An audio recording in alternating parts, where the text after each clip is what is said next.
everyone. I thought I would talk to you about something that rather disturbs me, and that is I am so disillusioned with this anti intellectual culture that we live in because today is July 4th, um, which is the anniversary of when the country was founded.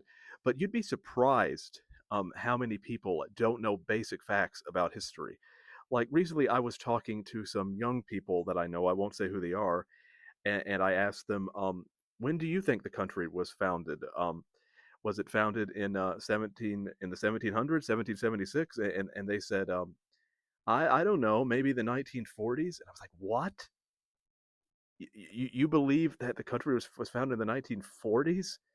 Um, these are basic facts. They're not hard facts. It's not like when was the law passed? When did Congress pass this law in 1815?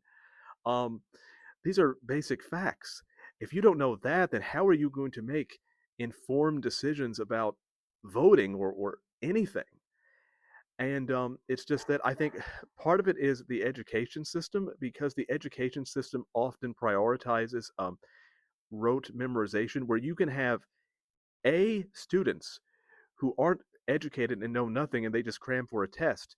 Whereas you can also have students like myself who were not A students.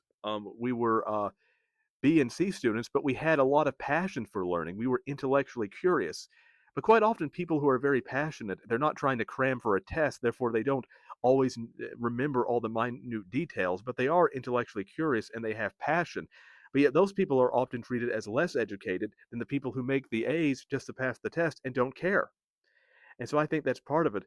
But also, I don't think it can be entirely blamed on education because I do think that if you're intellectually curious, you can still make up for that. Like, I had a lot of terrible teachers in school. I had to educate myself on a lot of things, but many people just aren't intellectually curious, which leads to this anti intellectual culture that we're in where everything is eroding. Like, I also learned from these young people that their school is getting rid of music, even though they play musical instruments. But if they don't have, they're getting rid of music theory. And I'm thinking, if you don't have that foundational knowledge, then you're not going to be able to play as well as you could.